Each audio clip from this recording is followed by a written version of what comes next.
Pascal Nicot. Merci Madame la Présidente. Je voudrais intervenir sur le rapport d'avancement, rapport d'État sur la commande publique et sur la stratégie d'achat de la région. Tout d'abord, je voudrais à nouveau féliciter et remercier Barbara, puisque ce travail a été élaboré, je dirais, collégialement, et tous les groupes politiques, quelle que soit leur sensibilité, y ont été associés. Et je pense que c'est tout à fait à saluer, et je crois qu'effectivement, il y a un certain nombre de mesures qui vont dans le bon sens dans ce pacte. Néanmoins, je voudrais simplement, puisque le temps nous est compté, je voudrais simplement intervenir sur le premier étage de votre fusée, Barbara, c'est-à-dire celui de réaliser des économies. Et je pense qu'effectivement, sur les achats de la région, et en particulier les achats de prestations de services, qu'on appelle les prestations intellectuelles, il y a des économies importantes à réaliser. Qu'est-ce que l'on constate sur ces achats de prestations? Très souvent, les appels d'offres de la région ne recueillent que une, deux ou trois réponses des fournisseurs potentiels, des candidats.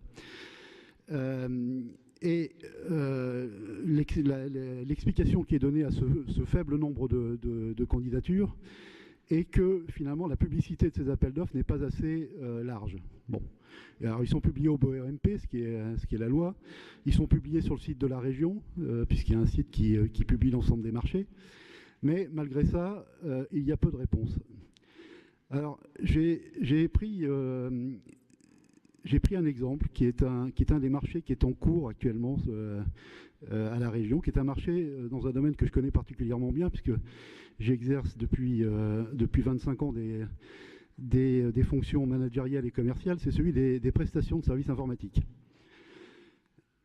Il y a un marché qui s'appelle, qui est référencé 2018-32-069. Bon. C'est un marché de prestations de services, en fait d'achat de prestations intellectuelles, sur un domaine qui est celui de l'informatique décisionnelle, voilà. Et en fait, il s'agit de quoi? Il s'agit d'acheter de la prestation sur le marché auprès de prestataires informatiques, d'une compétence, qui est une compétence d'ailleurs assez large, je dirais pas banale, mais assez large, pour une durée donnée. En fait, c'est du body shopping, pour dire les choses clairement. Et pour acheter cette prestation, la région passe un marché.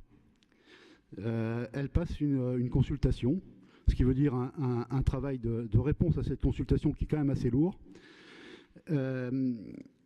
Et moi, je ne suis pas surpris qu'un tel appel d'offres recueille assez peu de candidatures. Pourquoi? Le chef d'entreprise dans le monde du service informatique, il est habitué à avoir des référencements chez des grands fournisseurs, enfin chez des grands clients, pardon, dans lesquels il a candidaté, il a déposé une grille de tarifs, et quand il est sollicité pour ce type de prestation, il répond avec un CV, un tarif, une date de disponibilité. C'est comme ça que ça marche, c'est rapide, c'est extrêmement fluide, ça marche très bien. Là, s'il décide de répondre à ce marché, il a tout un travail administratif de constitution de la réponse. Il va y avoir un délai de notification qui fait que la ressource qu'il avait identifiée pour travailler sera probablement plus disponible. Bref, c'est extrêmement compliqué, c'est très dissuasif. J'ajoute à ça que la plupart du temps, il y a le sentiment qui est encore extrêmement vivace, que tous ces marchés sont des chasses gardées pour un certain nombre d'entreprises qui ont l'habitude de travailler pour les collectivités, et que par conséquent, le rôle de challenger est un rôle particulièrement ingrat. Donc finalement, les chefs d'entreprise et commerciaux, ils vont au plus simple et au plus rapide, c'est-à-dire de répondre sur leurs clients traditionnels, parce qu'effectivement ça demande moins d'efforts et que la réponse est plus rapide. Alors qu'est-ce qu'on peut faire au niveau de la région pour pallier ce que je considère moi comme un dysfonctionnement? Parce que ça ne permet pas de faire jouer à plein et de bénéficier à plein des bienfaits de la concurrence. Je crois qu'il faut aller par famille d'achat sur des référencements d'entreprises qui seraient référencées pour une durée par exemple de 3 ans, qui déposeraient une grille de tarifs maximaux, et puis lorsqu'un besoin apparaît à la région et on ne sait pas bien le qualifier, si on savait bien le qualifier, ce marché-là ne serait pas un marché d'assistance technique, ce serait un marché au forfait. C'est-à-dire que la société qui répond s'engagerait sur un prix, sur un délai forfaitaire, avec un certain nombre de livrables associés. Là, on ne s'engage pas là-dessus. Et donc, le référencement, il aurait pour objet de référencer 5 ou 10 sociétés par famille d'achat qui seraient systématiquement consultées, donc la concurrence serait systématique, mais par contre les consultations qui seraient faites seraient des consultations extrêmement légères en termes de formalisme, qui ne demanderaient qu'une réponse sur l'essentiel pour pouvoir comparer les réponses. C'est ce que font tous les grands groupes industriels ou tous les grands groupes français. C'est ce que fait également la Commission européenne elle-même.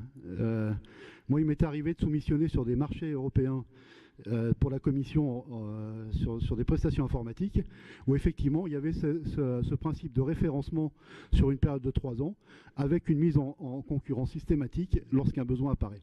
Je crois qu'il y a là une capacité à faire des économies importantes sur ces marchés de prestations intellectuelles, et je trouve vraiment dommage qu'on n'en bénéficie pas. Voilà, donc il n'y a pas de vote pour ce rapport, c'est dommage, on aurait voté pour, mais ça aurait été un vote pour d'encouragement à aller plus loin, et notamment se poser ces questions-là, en profitant aussi de l'expérience de ceux qui ont à les vivre, de manière à ce qu'on trouve des axes d'amélioration qui soient véritablement porteurs d'économie. Voilà, je vous remercie.